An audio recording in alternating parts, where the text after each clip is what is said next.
समय में अब तक किए हैं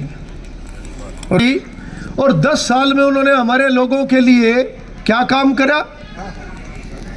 अगर वो लिस्ट भी आ जाए तो थोड़ी और आसानी हो जाती समझने के लिए। क्यों सरपंच साहब? क्योंकि इतना ज़्यादा विश्वास पब्लिक करा करती थी, मगर आज भी इतने काम बचे हुए हैं तो इसलिए है कि इससे पहले कभी गंभीरता से काम नहीं हुए। आज आपके गांव के अंदर अस्पताल बनने लग रहा है बड़ा, ये यही हमने मंजूर करवाया था। नगला चौक, मरगैन, जहाँ भी कोई सही जगह मिलेगी तो मरगैन में। फिर उस समय में सरपंच साहब ने भी कई बार कहा कि जी मरगैन में करवा दो, तो 2 जगह हमने छांटी थी, एक नगला चौक और एक फिर मरगैन। वहाँ पे जगह कम थी, फिर यहाँ बनवाई। और अस्पताल बनने में भी 5 अस्पतालों जितनी ताकत लग गई हमारी इस अस्पताल में। बाकी सारे अस्पताल हमारे बन के तैयार हो गए, सभी में इलाज होने लग रहे, सब काम होने लग रहे। पर यहाँ तो पता ही नहीं क्या होता था। अडांस बहुत आई यहाँ पे, यह अडांस नहीं आनी चाहिए। जब पब्लिक के लिए हम काम करते हैं तो उसमें फिर इस प्रकार की अडांस नहीं आनी चाहिए कि काम रुकवा दिया, काम रोक दिया। उसमें कुछ लोगों का तो फायदा हो सकता है, क्योंकि कुछ लोगों को की सोच अलग तरीके की होती है, पर पब्लिक का नुकसान जरूर हो जाता है। फिर भी अब काम नज़दीक है, होने वाला है। और अभी सरपंच साहब बता रहे थे कि हमारा गांव का कुछ हिस्सा गंजोगढ़ी के साथ भी है। तो ये जो रास्ता हमने मेरठ रोड से गंजोगढ़ी का बनाया, असलियत में तो ये मान के चलो कि हमने मरगैन को जोड़ दिया। यही बात है। ये मेरठ रोड से गंजोगढ़ी का रास्ता तो बनाया ही, मगर असलियत में मरगैन गांव का एक हिस्सा उधर था, एक यहाँ था। उन दोनों को एक कर दिया ये रास्ता बना के। और ये सारे काम क्यों हो रहे हैं इतने? ये सारे काम इसलिए हो रहे हैं क्योंकि आज हमारे देश के प्रधानमंत्री और हमारे मुख्यमंत्री दोनों ने जीवन में संघर्ष किया हुआ है। दोनों ने ही जीवन में सख्त हालात, गरीबी देखी हुई है, और वो जानते हैं कि गरीब आदमी का दर्द क्या है। पहले तो वोट लेके चले जाया करते थे, नारे दिया करते थे बड़े बड़े, कर्जे माफ़ कर देंगे, बिजली माफ़ कर देंगे, फलाना कर देंगे, ढमकाना कर देंगे। यहाँ तक भी कहा करते थे अगर सरकार बन गई तो तुम्हारी 7 पीढ़ियों का इंतजाम कर देंगे। तो मुझे आज ये बताओ भाई, मरगैन वाले भी बैठे और नगला फार्म वाले भी बैठे, किसका 7 पीढ़ी का इंतजाम करा? जो इतने सालों तक वोट लेके गए वो लोग, किसका कर्जा माफ़ करा? किसी का नहीं करा। मगर हमारी भली मानसी की हम वोट दे दिया करते थे और कभी पूछते भी नहीं थे। आज हमारी सरकार में लगातार काम हो रहे हैं। कोरोना काल जरूर बीच में आया जिसकी वजह से काम रुके, और ये कोरोना काल मैंने पहले भी बताई थी बात, ये हमारे बस की बात नहीं थी। ये तो पूरी दुनिया में एक संकट आया था, एक महामारी का काल आया था, और 100 साल पुरानी कातक वाली बीमारी याद करवा दी थी, जिसमें एक को फूंक के आया करते थे, दूसरा तैयार मिलता था। ये 2-2.5 साल बहुत खराब जो है सरकार के हुए, और सरकार के नहीं हुए, लोगों का नुकसान हुआ महामारी के कारण से। कितने लोगों की जान गई, कितने परिवारों में से मौत हुई, कितने बड़े बड़े काम जिनके चल रहे थे वो ठप हो गए। सरकार के खजाने में भी नुकसान हुआ। सारे सरकारी अधिकारी कर्मचारी सारे के सारे कोरोना में अस्पतालों में बैठे रहे। तो 2-2.5 साल हमारे बिल्कुल जो है वो बर्बाद हो गए, जिसका बस नहीं था किसी का। अमेरिका जैसे देश भी धरती में लग गए। मगर मैं आपको ये बात जरूर कहना चाहता हूँ और विश्वास भी दिलाना चाहता हूँ कि जितने आप लोगों ने काम जो हुए हैं और आने वाले समय में भी जितना हो सकेगा हम उतने काम करेंगे, क्योंकि हमारा तो केवल एक ही काम है कि काम करना है लोगों के लिए जितना ज़्यादा से ज़्यादा हो सके। हमने कभी उस संस्कृति में रह के काम नहीं करा जो जमुना बेल्ट के बारे में पहले कहा करते थे। सरपंच साहब बैठे हैं, बहादुर जी, जोगिंदर जी बैठे हैं, जमुना बेल्ट के बारे में ये कहा करते थे, जो राजनीति में रहने वाले लोग हैं, जो इलेक्शन लड़ने वाले लोग हैं, वो कहा करते थे यहाँ कुछ करने की जरूरत नहीं, यहाँ तो इलेक्शन से थोड़े दिन पहले आके कुछ मार फेंको और वोट लो, ऐसे ही कहा करते थे कि नहीं? सत्ता में तो वो आ जाया करते थे, मगर धोखा किसके साथ होता था? हम लोगों के साथ, पब्लिक के साथ, और बदनाम कर दिया इन लोगों ने। कोई एक दो ठेकेदार होंगे जो माल खा जाते होंगे, बदनाम किसको करते थे? सारी जमुना बेल्ट के गांवों को। हमने उस सिस्टम को बदलने का काम करा। हमारी सरकार बनी, मोदी जी प्रधानमंत्री बने, मनोहर लाल जी मुख्यमंत्री बने, हमने हर गांव का काम करा, हर गांव में हमने विकास के काम करे। अगर इस प्रकार से पिछली सरकारों ने भी काम करे होते तो आज ये नई लिस्ट हमारे पास कामों की ना आती, अगर पिछलों ने भी कुछ ना कुछ कर दिया होता तो। स्कूल की भी बात सरपंच साहब ने करी। सरपंच साहब, आप हैरान होंगे कि हमारी सरकार आने के बाद 15 गांव हमने 12वीं तक के करवाए हैं गरोंडा हल्के में, 15 गांव। और उन 15 गांवों में आप हैरान हो जाओगे कि जितनी आपकी पंचायत की जो आबादी है उससे भी दुगनी तिगनी आबादी के गांव, वहां पर भी 12वीं का स्कूल नहीं था। अब हमने करा है, अब हमने करा है।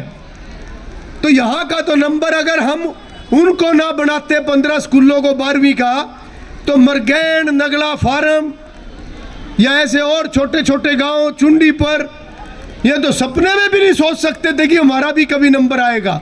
मगर मैं आपको विश्वास दिलाता हूं कि आने वाले समय में, क्योंकि 5 किलोमीटर तक सरकार जो है 5 किलोमीटर की पॉलिसी है, 5 किलोमीटर के अंदर अगर कोई 12वीं का स्कूल है तो फिर 12वीं का स्कूल नहीं बन सकता। आज का नियम यह है, अगर कभी ढील होगी तो मैं करवाऊंगा, और मेरी कोशिश रहेगी कि सरकार कभी भी अगर ढील दे तो फिर ऐसे गांवों के लिए भी मैं काम करूं जहां पर और ज़्यादा हम स्कूलों को बड़ा कर सकें। ये मेरी कोशिश रहेगी। अभी तो आप हैरान हो जाओगे गांवों का नाम सुन के कि कौन कौन से गांव जो आज तक 12वीं के नहीं थे। मोदीपुर 12वीं का नहीं था, हमने करवाया, यही बात है। और जिस ग्राम पंचायत का ये गांव हिस्सा था, नगड़ा फार्म शेखपुरा का हिस्सा था, शेखपुरा भी 12वीं का नहीं था। हमारा नंबर तो कहाँ आने देना था किसी ने। अभी तो शेखपुरे का भी स्कूल 12वीं का हमने करवाया 5 साल पहले। हमने मोहिदीनपुर का स्कूल 12वीं का करवाया पिछले प्लान में। हमने ढाकवाड़ा गुजरान, देखो आबादी कितनी है उन 2-3 गांवों की जो साथ साथ है, वो 12वीं का करवाया। हमने डबरकी कला का स्कूल 12वीं का करवाया। कितना बड़ा है डबरकी गांव, डबरकी पंचायत कितनी बड़ी है। डबरकी होगी, डबरकी खुर्द हो गया, डबरकी पार हो गया, ये सारी एक पंचायत थी, वो भी स्कूल 12वीं का दी था, वो भी हमने अब करवाया। उसके बाद आ जाओ नगड़ा में का अब करवाया हमने 12वीं का, मेहमदपुर करवाया। उसके बाद आगे चले अमृतपुर कला, कितना बड़ा गांव है, वो अब 12वीं का करवाया। और हैरानी की बात तो यह है कि चौरा गांव कितना बड़ा गांव है। चौरा गांव हमारे हल्के का 15 गांवों का सेंटर है, 15 गांवों का बाजार, बड़ा गांव। 15 गांव के लोग वहां सामान खरीदने आते हैं। चौरे के ऊपर भी नजर नहीं पड़ी पिछली सरकारों की, जिनको हम आंख बंद करके वोट दिया करते थे, अब ये हमारा भला करेंगे। वो भी स्कूल 12वीं का मैंने करवाया मुख्यमंत्री जी से। उसके बाद आगे आ जाओ, गड़ी खजूर कितना बड़ा गांव है। गड़ी खजूर पंचायत में कितने गांव, पहला गड़ी खजूर, दूसरा मलिकपुर गादियान, तीसरा बसी, चौथा प्रेमनगर, और उससे आगे डेरा। कितने हो गए? 5 हो गए। 5 गांवों की पंचायत, वो भी स्कूल 12वीं का नहीं था, वो भी 8वीं का था। अब मुख्यमंत्री मनोहर लाल जी ने अब वो 12वीं का वो भी करा है। फिर आ जाओ पीछे जमुना की तरफ, यह मैं इसलिए बता रहा हूं कि कई बार कितना ही काम कर लो, बाजा बाजा हाडू 1 मिनट में कह देता है क्या कराया इन्होंने। भाई मैं तो धन्यवाद करता हूं सरपंच साहब का भी, आप सबका, कि आपने करे हुए को मान्या कि भाई सरकार ने करे काम हमारे। पर कलयुग है। अब मैं पिछली पंचायत आपको बताऊंगा, जो गड़ी भरल की पंचायत है, उसमें गांव कितने? गड़ी भरल, डेरा कश्यप, डेरा रामरंग, देवीपुर। आबादी पता करना कितनी है? हमारे से 5 गुना आबादी है। वो भी स्कूल 8वीं का था। कभी नजर नहीं पड़ी कि इतने बड़े बड़े गांव, कितने बच्चे, कितनी हमारी बेटियां, कोई 8वीं में स्कूल छोड़ने लग रही है, कोई 5वीं में स्कूल छोड़ने लग रही है। कैसे इनका भविष्य बनेगा? किसी ने सोचा नहीं। वो स्कूल भी हमने 12वीं का करवाया देवीपुर गांव में। पुंडरी गांव कितना बड़ा गांव है? पुंडरी गांव तो बहुत बड़ा गांव है, वो भी अब 12वीं का करवाया हमने। अलीपुर खालसा हमने 12वीं का करवाया। फूसगढ़ गांव कितना बड़ा है, शहर के साथ लगता हुआ है, वो भी 12वीं का अब हमने करवाया। ये मैं बातें इसलिए बता रहा हूं कि हमने 15 स्कूल 12वीं के करवाए। क्यों करवाए? इसलिए करवाए कि बाबा साहब का एक सपना था। बाबा साहब ने हमें संविधान दिया।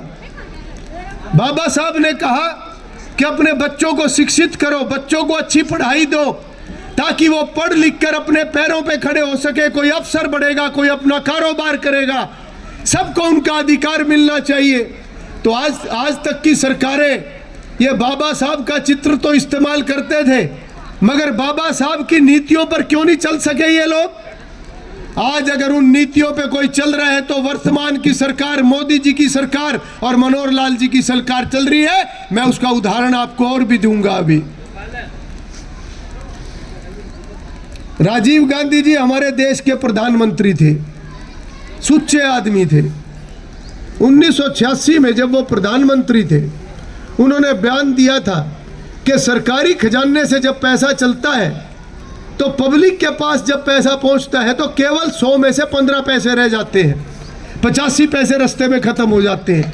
यह प्रधानमंत्री का बयान था, किसी विपक्षी नेता का बयान नहीं था कि किसी ने सरकार के ऊपर कटाक्ष कर दिया। प्रधानमंत्री का बयान था। तो यह भ्रष्टाचार रोकने के लिए आज तक क्यों इन लोगों ने कदम नहीं उठाए? क्यों गरीब का हक मारा जाया करता था?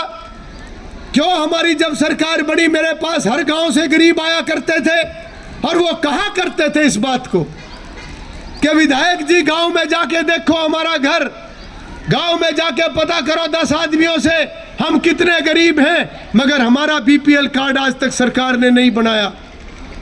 देखो कोठी वालों का बीपीएल कार्ड बना रखा, हमारा नहीं बनाया। ऐसे हर गांव से लोग मेरे पास आया करते थे। और आज की सरकार, मनोहर लाल जी की सरकार, पूरे हरियाणा प्रदेश में परिवार पहचान पत्र लागू करा। क्यों करा? कि जो आदमी गरीब है, चाहे वो किसी भी बिरादरी का है, अगर वो गरीब है तो हमने उनको सहारा देना है। और जब हमारी सरकार बनी थी तो 11 लाख बीपीएल कार्ड थे, 11 लाख। आज कितने हैं?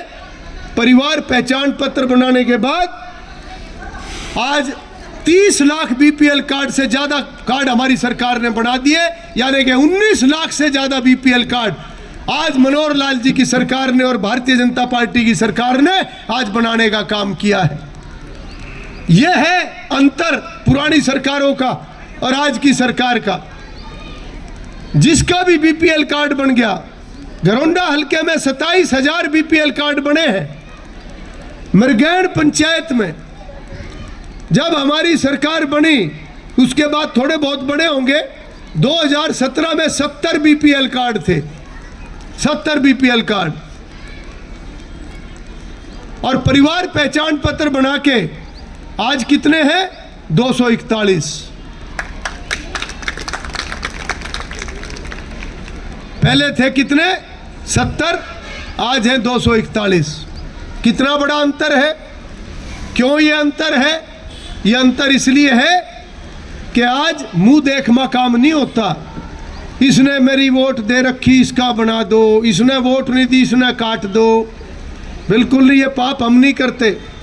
ये पाप जिन्होंने करा कर लिया, भुगतेंगे जिसने करा। हम तो सेवा करने का काम कर रहे हैं। जो गरीब है, पहले बीपीएल कार्ड बना करता था 1,20,000 आमदन तक, आज कितना कर दिया हमारी सरकार ने? 1,80,000। ताकि महंगाई का समय, हर साल महंगाई बढ़ती है, सदा बढ़ती है, थोड़ी थोड़ी थोड़ी, तो 1,20,000 से बढ़ा के कर दिया 1,80,000। और 1,80,000 तक जिसकी परिवार की आमदन उससे कम थी, सबका बीपीएल कार्ड बना दिया। अब ऐसे सभी परिवारों को 5 लाख रुपए तक का मुफ्त इलाज देना शुरू कर दिया हमारी सरकार ने। चाहे करवाओ सरकारी में, और या 800 अस्पताल, जिसमें से प्राइवेट अस्पताल जोड़ दिए। 800 अस्पतालों का पैनल है, बड़े बड़े प्राइवेट अस्पताल भी, चाहे उनमें जाके करवा लो। कहीं हड्डी का होता है, कहीं हार्ट का होता है, कहीं कैंसर का होता है, कहीं लीवर का होता है। जिस अस्पताल में भी जिस चीज़ का इलाज होता है उसको पैनल में ले लिया। जो भी बीमार हो जाए उसको अपना आयुष्मान कार्ड लेके जाओ, 1 साल में परिवार के लिए 5 लाख रुपए तक का इलाज सरकार देगी। और इससे पहले क्या हुआ करता था?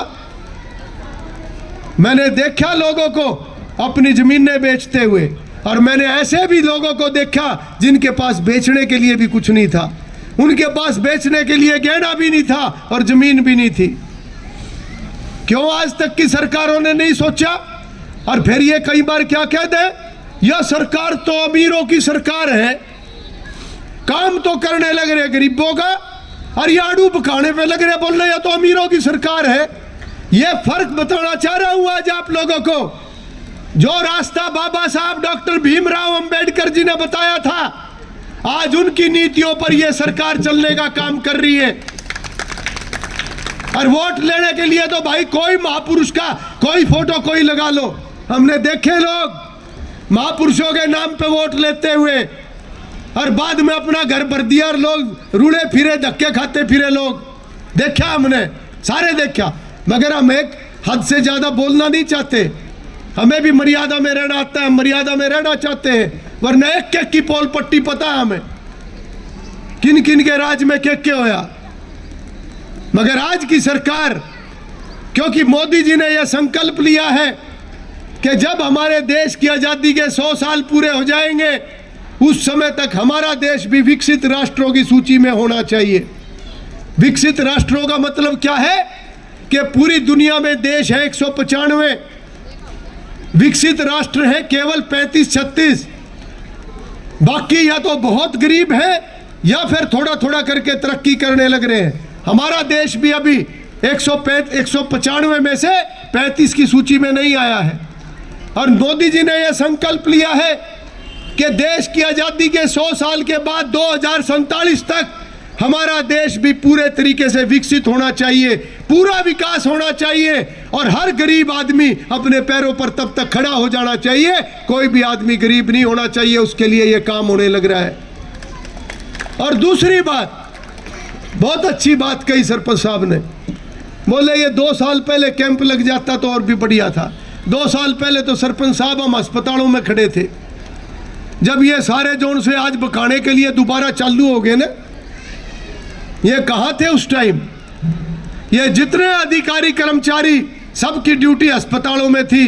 मैं विधायक के नाते लॉकडाउन में सारी दुनिया घरों में थी, हम सारे कार्यकर्ताओं के साथ अस्पतालों के अंदर खड़े रहते थे। किसको दवाई देनी है, किसके घर में राशन भेजना है, किसी के घर में अगर कोई रोटी पोने वाला नहीं तो उसके घर में रोटी बना के भेजनी है, पका के भेजनी है। कहाँ कहाँ हमने उस समय में रसोइयाँ बना रखी थी, कहाँ कहाँ पर हमने अड्डे बना रखे थे जहाँ राशन इकट्ठा करके और फिर हमारी टीमें जाया करती थी गांवों में लोगों को राशन पहुँचाने के लिए। आज तो 2 मिनट में कोई कह देगा क्या करा इन्होंने, हमने समाज की सेवा करी है। मोदी जी आज समाज की सेवा करने लग रहे हैं, मनोहर लाल जी आज समाज की सेवा करने लग रहे हैं। हमने पुरानी सरकारों की तरह अपना घर भरने का काम नहीं करा, हम आज सच्चे आत्मा से, शुद्ध आत्मा से लोगों का काम करने लग रहे हैं। आज गरीब परिवारों में से नौकरी लगने लग रहे हैं। गरीब परिवारों में से क्यों लगने लग रहे हैं? पहले क्यों नहीं लगते थे? क्या बाबा साहब ने संविधान में यह लिखा था कि जब देश आजाद होकर नया संविधान लागू होगा तो एमएलए मंत्रियों के बच्चों को बगैर मेरिट के नौकरी दे देना, अफसर बना देना? क्या यह कहा था बाबा साहब ने? नहीं, बाबा साहब ने कहा था जिसका अधिकार है उसको मिलना चाहिए, गरीब के बारे में पहले सोचना है। और आज की वर्तमान सरकार में मोदी जी और मनोहर लाल जी भी यही कहते हैं कि आज हमारी सरकार में सरकारी खजाने के ऊपर अगर पहला अधिकार किसी का है वो गरीब लोगों का है और किसी का बाद में है। इसलिए ये योजनाएं आज गांव-गांव में पहुंचाने का काम हमारी सरकार कर रही है। जब प्रधानमंत्री नरेंद्र मोदी जी ने 2015 में ऐलान किया था कि गरीब लोगों को हम मकान देने का काम करेंगे और 5 लाख का मुफ्त इलाज देने का काम करेंगे, उसके बाद बहुत सारे लोग इसलिए रह गए कि उनका नाम ही बीपीएल की सूची में नहीं था। और उसके बाद समय इतना क्यों लगा? क्योंकि हरियाणा प्रदेश में परिवार पहचान पत्र बना के और उसके माध्यम से घर घर की पहचान करी गई कि देखो और कौन लोग गरीब हैं जिनका आज तक बीपीएल नहीं बना है। और उसके बाद ये हरियाणा प्रदेश में 19 लाख नए बीपीएल कार्ड बनाने का काम हमारी सरकार ने करा। और मैं आपको ये यकीन भी दिलाता हूं और 2 बातें आपको और भी बताना चाहता हूं। केवल 5 लाख का मुफ्त इलाज यही सरकार नहीं रुक रही है। 5 लाख तक का मुफ्त इलाज तो 180 तक सबको मिलेगा। 180 से 3 लाख तक भी जिसकी आमदन है वो भी अगर 1500 रुपये साल के देंगे उनको भी मुफ्त इलाज मिलेगा, मगर उनको 1500 रुपये साल के देने पड़ेंगे। और 180 से नीचे सबको मुफ्त 5 लाख मिलेगा। और दूसरी बात, जिस प्रकार से घर बैठे बीपीएल कार्ड बना है, कहीं धक्के मत खाना, अगले 5-4 साल के अंदर घर बैठे ही मकान आएंगे, जिसका भी आएगा, कहीं धक्के नहीं खाने पड़ेंगे, क्योंकि सबका नाम परिवार पहचान पत्र से सरकार के रिकॉर्ड में आया हुआ है, सबका नाम आया हुआ है। और जब सरकार योजना बनाएगी तो उसके बाद गांवों के अंदर ये देखा जाएगा कि जिसका ज्यादा खराब है पहले नंबर उसका आना चाहिए। यही होना चाहिए ना, नीचे से शुरू होना चाहिए कि नहीं? देखो भाई, बात सुनो, ईमानदारी तो ऊपर से चलनी चाहिए। जैसे आज हमारे देश में घोटाले खत्म हो गए, नीचे कोई कर रहा होगा, हो जाएंगे ठीक, थोड़े बहुत दिन में नहीं रगड़े में आ जाएंगे। ऊपर आज घोटाले खत्म होंगे, जो 50-50 हजार करोड़ के घोटाले करा करते थे। ईमानदारी चलेगी ऊपर से और भलाई चलेगी नीचे से। उल्टा काम हो रहा था। नीचे वालों को तो क्या करते थे, ईमानदारी से काम करो, और ऊपर गप्फे मारा करते थे। भलाई का काम ऊपर से चला करता था। सबसे पहले बोले अपने घरों में भर लो, समाज का तो भलाई का फिर जब नंबर आओगा आ जाएगा। आज इस सरकार ने सारा सिस्टम ठीक कर दिया, ईमानदारी ऊपर से शुरू हो गई, जिसका लाभ लोगों को मिलने लग रहा है, और भलाई नीचे से शुरू कर दी। आज हरविंदर कल्याण एमएलए है तो मेरा पैदा कराया हुआ सरकारी नौकरी नहीं लगा। जितने एमएलए मंत्री है किसी का रिश्तेदार नहीं लगा। कौन लग रहे हैं? पढ़ने वाले, चाहे अमीर है चाहे गरीब है, पढ़ने वाले नौकरी लगने लग रहे हैं। भलाई नीचे से शुरू होगी तब समाज का भला होगा, और यह आज की सरकार ने काम करा है। इसलिए मैं तो ये कहता हूं, कोई आवे सबकी बात को ध्यान से सुनो, क्या ना किसी के लो पंगा लो, सुनो सबकी बात, सेवा भी करो, खुआओ पियाओ, सब काम करो, पर यह अंतर जरूर समझ लेना कि काम करने वाले में और लारा देने वालों में क्या फर्क है, अपना घर भरने वालों में और समाज का भला करने वालों में क्या फर्क है, यह जरूर अंतर समझ लेना। क्योंकि अगर यह अंतर समाज नहीं समझा तो काम अच्छा करने के बाद भी समाज का भला नहीं होगा। और आज मोदी जी जिस तरीके से समाज और देश के लिए काम कर रहे हैं, यह लगातार इसी तरीके से चलेगा, तब हमारे लोग अपने पैरों पे खड़े होंगे, तब हमारे लोगों के अंदर से गरीबी दूर होगी। नौजवान हमारे अगर मेहनत करते हैं तो मेहनत करने वालों के लिए भी स्कीम बना दी। 1 लाख का मुफ्त जो लोन है बहुत कम ब्याज पे, जिसको मिलेगा मोदी जी की गारंटी पे मिलेगा। शुरुआत कर दी, आने वाले दिनों में शुरू हो जाएगा, स्कीम बना दी, थोड़ा थोड़ा करके इसको बढ़ाएंगे। और इसमें कंडीशन क्या रखी है कि 1 लाख रुपए का लोन जिसको मिलेगा वो मेहनत करो, कमाओ और थोड़ी थोड़ी जो किस्त है उसको उतारो। जिस दिन किस्त उतार दी 2 मिनट के अंदर बैंक से 2 लाख रुपए का लोन लेके अपने काम को बढ़ा लो।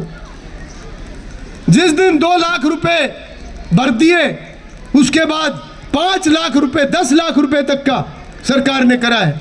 और ज्यादा लोन मिल जाएगा ताकि तरक्की करते चले जाओ और केवल अपने लिए नहीं 10-10 15-15 लोगों को रोजगार देने का काम करो, तब समाज पैरों पे खड़ा होगा। ऐसी ऐसी स्कीमें बनाई है। गरीब लोगों के लिए एक और स्कीम का जिक्र करूंगा मैं, दयालु योजना। अगर किसी गरीब परिवार का कोई सदस्य भगवान को प्यारा हो जाए तो गरीब परिवार हिल जाता है। कई बार तो कमाने वाला चला जाता है, कोई देखने वाला नहीं होता। मैं परसों हसनपुर गांव में गया था बैठने के लिए। जवान बच्चा 32 साल का गुजर गया, जवान बच्चा अकेला मेहनत करके अपने परिवार को चला रहा था। और उसके पिताजी भी नहीं है, उसकी माताजी भी विधवा है और आज उसकी जो घरवाली है उसको भी आज कोई देखने वाला नहीं, 2 छोटे छोटे बच्चे। जब मैंने उनको बताया कि सरकार ने दयालु योजना शुरू कर दी है और परिवार को सहारा लगेगा, हरियाणा सरकार परिवार को सहारा लगाने का काम करेगी, तो उनके चेहरे के ऊपर एक संतोष और रौनक देखने को मुझे मिली। यह योजना क्या है कि अगर गरीब परिवार का कोई सदस्य किसी कारण से उसकी मृत्यु हो जाती है तो 1 लाख रुपए से लेके 5 लाख रुपए तक का सहारा सरकार लगाने का काम करेगी। छोटी उम्र में कम और बड़ी उम्र में ज्यादा। अगर उम्र है 6 से 12 साल 1 लाख रुपए, अगर उम्र है 12 से 18 साल 2 लाख रुपए, अगर 18 से 25 साल की उम्र है जिसकी मृत्यु हुई है तो परिवार को मिलेंगे 3 लाख, और अगर उम्र है 25 साल से लेके 45 साल तो 5 लाख का सहारा उस गरीब परिवार को सरकार लगाने का काम करेगी। और अगर उम्र है 45 से लेके 60 साल तो 3 लाख रुपए का सहारा सरकार लगाएगी। यह स्कीम चालू करी है अभी सरकार ने। ये सब क्यों कर रहे हैं? जैसा मैंने बताया, इतना पैसा सरकार के पास कहां से आ रहा है? क्योंकि घोटालों को खत्म करने लग रहे हैं। घोटाले खत्म होके जो खजाने में पैसा आ रहा है वो पब्लिक के ऊपर खर्च हो रहा है, चाहे योजनाओं के माध्यम से या विकास के माध्यम से। वो पैसा जो है पब्लिक के ऊपर खर्च होने लग रहा है। ये आज की वर्तमान सरकार कर रही है।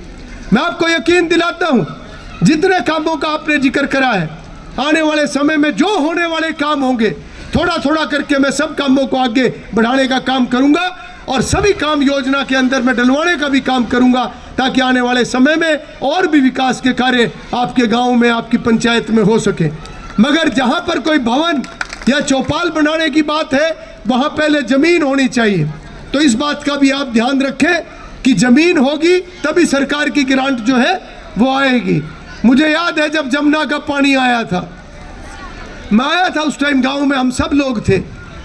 कितना बड़ा खतरा हो गया था उस समय में, और परमात्मा की दया से कोई नुकसान नहीं हुआ।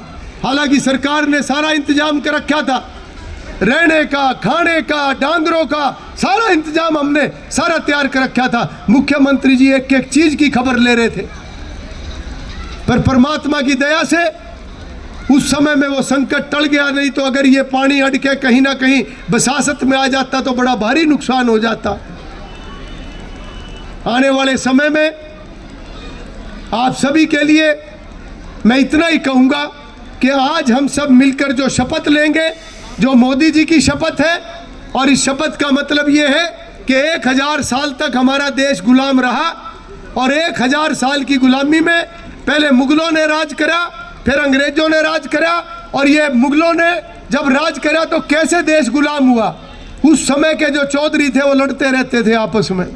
भुगता किसने? देश ने। वो राजे महाराजे, उनकी आपस की लड़ाई खत्म नहीं हुआ करती थी।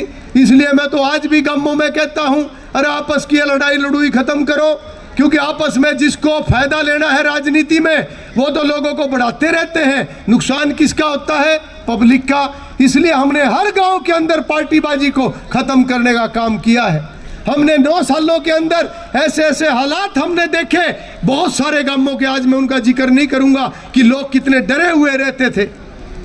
आज वो स्थिति नहीं है, क्योंकि आज मोदी जी की सरकार है। आज हालात बदल गए। आज मोदी जी समाज के लिए काम इसलिए कर रहे हैं क्योंकि बहुत गरीबी में से निकले हुए हैं, वो जानते हैं गरीबी का दर्द क्या है।